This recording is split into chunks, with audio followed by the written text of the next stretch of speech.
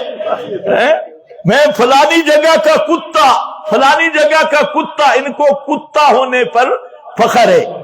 اللہ نے کتا نہیں بنایا. اللہ فرماتے ہیں اللہ کے بندے بن جاؤ.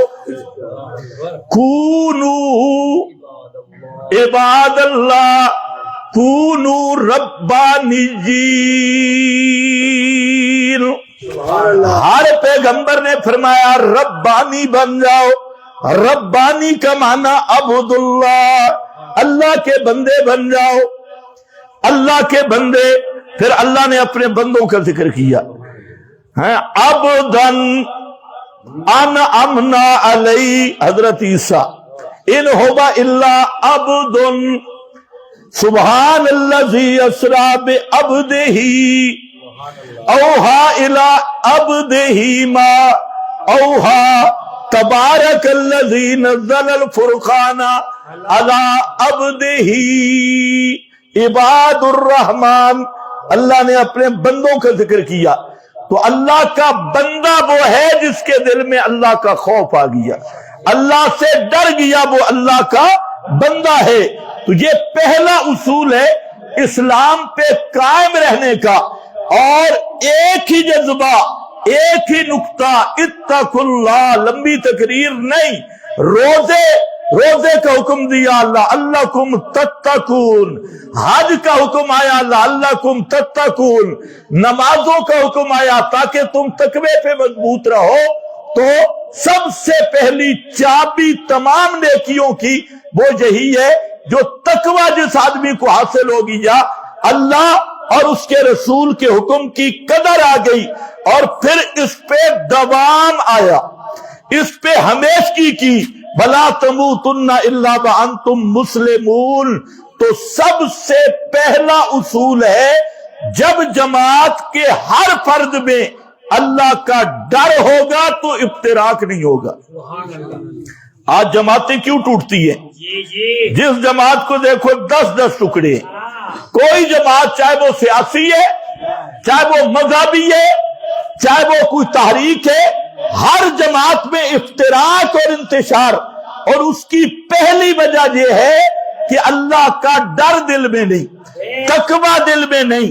اگر مشن کے ساتھ محبت ہو، اللہ کا ڈر ہو، دعوت کے ساتھ مخلص ہو، اور دعوت سے مقصد اپنی جاہ و جلال نہیں، دعوت سے مقصد دنیا کا پیسہ نہیں، دعوت سے مقصد فیسیں نہیں، دنیا کی کمائی نہیں، یہود و نصارہ کی طرح تجارت نہیں، بلکہ دعوت توحید کا مقصد صرف اللہ کو راضی کرنا ہو، نہ شو بازی ہو، نہ تجارت ہو، نہ مفاد ہو، نہ اپنے نعرے ہوں، صرف اس طرح ہو کہ دعوت دے. حدیث میں آتا ہے کہ اس طرح اللہ کی توحید بیان کرو کہ لوگ کہیں یہ جھلا ہے، پاگل ہے. پاگل لوگ کہیں یہ پاگل ہو گیا.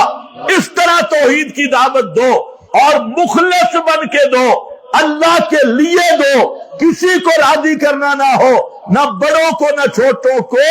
اگر یہ جذبہ ہر کارکن میں آ جائے، خدا کی قسم وہ جماعت کبھی افتراق کا شکار ہوتی نہیں.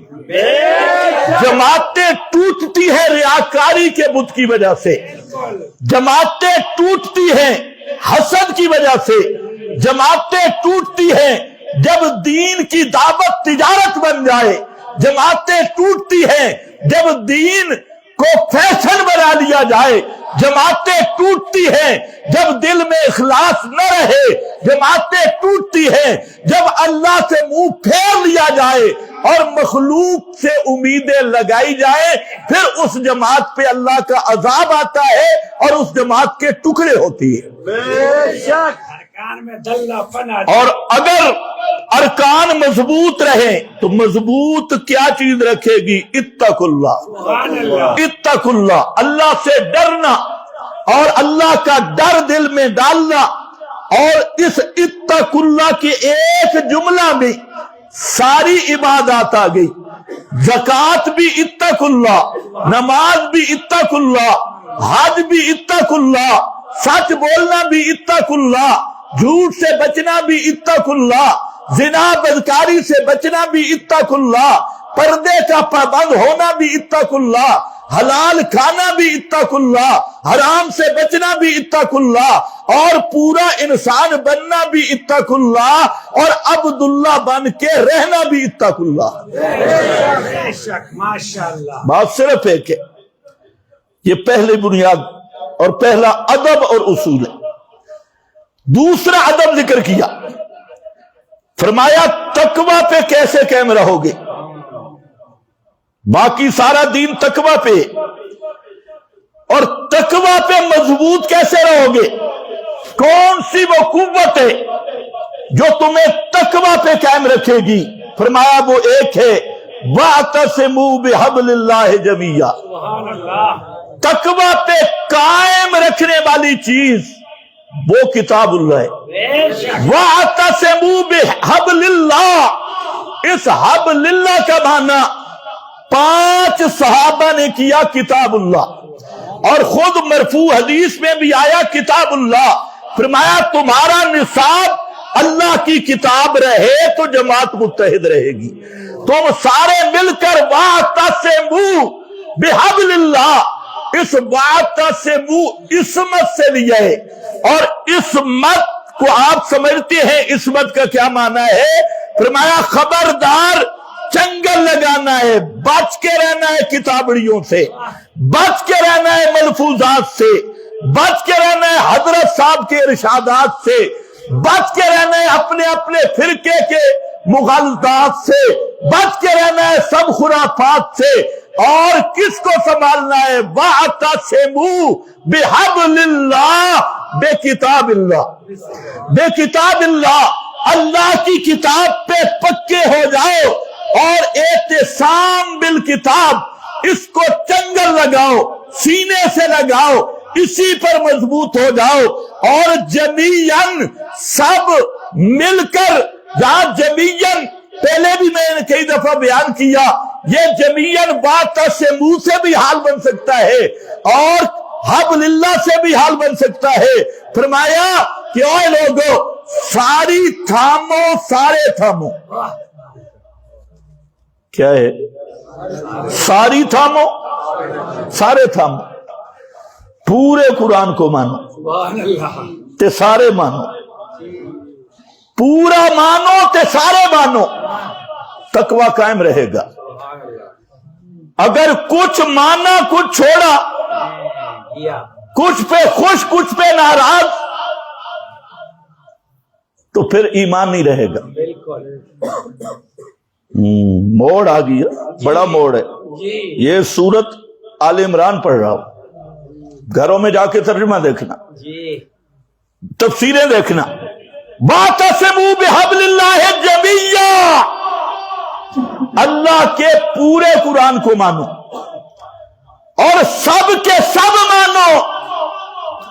پورا ماننے کا مطلب یہ نہیں عظمت صحابہ کی ایتی آیتی سبحان اللہ کہ مسئلہ الہ آئے تو انا للہ، مسئلہ الہ آئے اس کا پیٹ خراب ہونے لگے، اور الا ان اولیاء اللہ والی آیت آئے تھی آہا سبحان اللہ، اور ان تدعوہم لا یسمعوا دعاءکم پڑھو، تجھے ایسے بھاگ جائے جیسے گدھا جنگل سے بھاگتا ہے، اور واللہ مدبرا، یوں نہیں میرا بھائی، پورے قرآن کو ماننا ہے بسم اللہ کی با سے لے کے والناس کی سین تک۔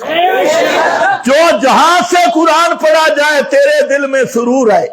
اذا تلیت علیہم آیاتہ زادتہم ایمانا، اور پورے چیلنج سے کہتا ہوں اگر پوری دنیا میں پھرو یہ صرف میری جماعت ہے جس کے عالم، جس کے جاہل، کسی عامی، بڑے طالب، ابتدائی یا منتہی، کسی کے سامنے قرآن مقدس کا کوئی حصہ پڑھو اس کا چہرہ چمک جائے گا،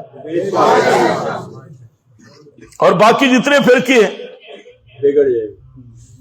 کچھ نہ کچھ قرآن سے چڑھے، سب سے نہیں، کچھ نہ کچھ، ایک ایک حصہ سے چڑھیں گے۔ رافضی کو عظمت صحابہ سناؤ جی، ترجمہ بھی نہ کرو، رافضی ہو یا کر رافضی ہو، فرقوں کے نام پہ اس کے سامنے پڑھو الزمہم کلمۃ التقوی، امتحن اللہ قلوبہم للتقوی، حبب الیکم الایمان، زینہ فی قلوبکم، اولئک ہم الراشدون۔ یہ ذرا ایتے پڑھ کے دیکھو اور پھر رافضی کا چہرہ دیکھو، لگتا ہے کہ کسی بیچارے نے یہ جسمانی ریمانڈ سے واپس آئے، اس کا چہرہ اس سے لگے گا۔ اسی طرح کچھ لوگ ہیں ان کے سامنے توحید کا مسئلہ ہے اور انہیں پڑھو قل لا یعلم من فی السماوات والارض الغیب الا اللہ، غیب جاننے والا صرف اللہ، وَإِنَّهُ مَفَاتِحُ الْغَیب لَا يَعْلَمُهَا إِلَّا هُوَ۔ یہ پڑھ کے دیکھے، اگر پھر بھی مزہ نہ آئے قُلْ لَا أَمْلِكُ لِنَفْسِي نَفْعًا وَلَا ضَرًّا، یہ ذرا پڑھ کے اس کا چہرہ دیکھے۔ اور اگلی کمپنی جو کہتی ہم پکے دیوبندی ہے جناب، دیوبند کے ٹھیکیدار، ان کے سامنے ترجمہ شرجمہ بھی نہ کرو۔ اور میں نے کئی مولویوں کو کہا کہ پتہ چل جائے گا، کہتے ان کو نہ چھیڑا کرو۔ میں نے کئی مولویوں کو ایک پتہ بتایا، میں کہ ان کے پاس جاؤ امام بن کے، مغرب کی نماز میں پڑھو انک میت وانہم میتون، اور عشاء کی نماز میں پڑھو ما انت بمسمع من فی القبور۔ صبح تک اگر تمہیں رکھ لیں تو مجھے آ کے بتانا۔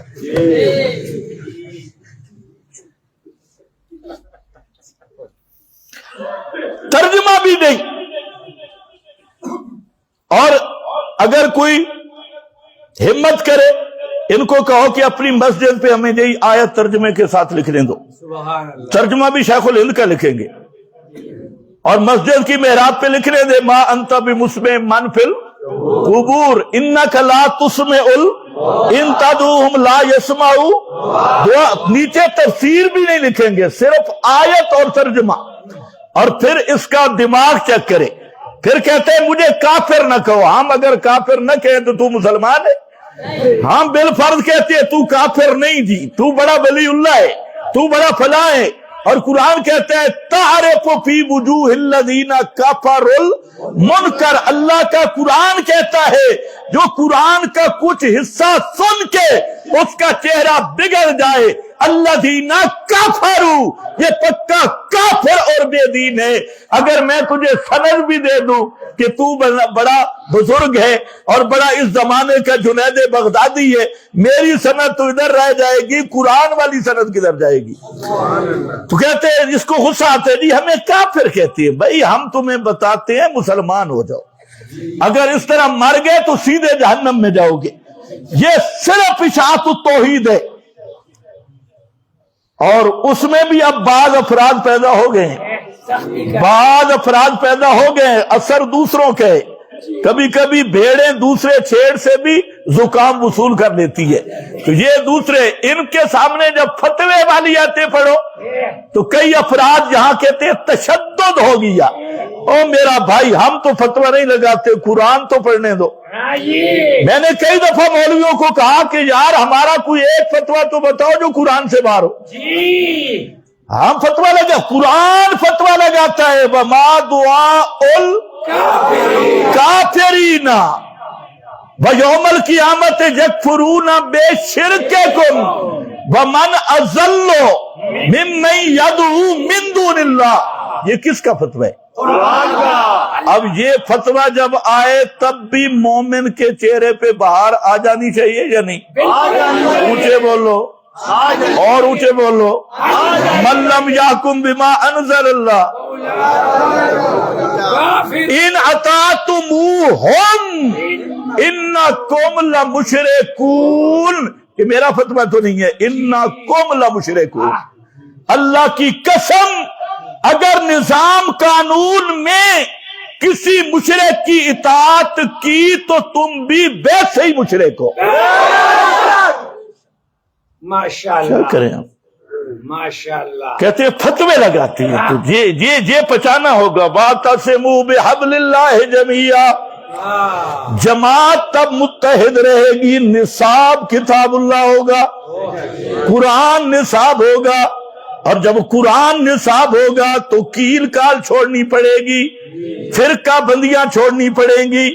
میں دیوبندی ہاں میرے دیوبندی علماء لکھ گئے، میں بریلی ہاں میرے بریلی علماء لکھ گئے، میں اہل حدیث ہاں ہمارے اکابر اہل حدیث لکھ گئے.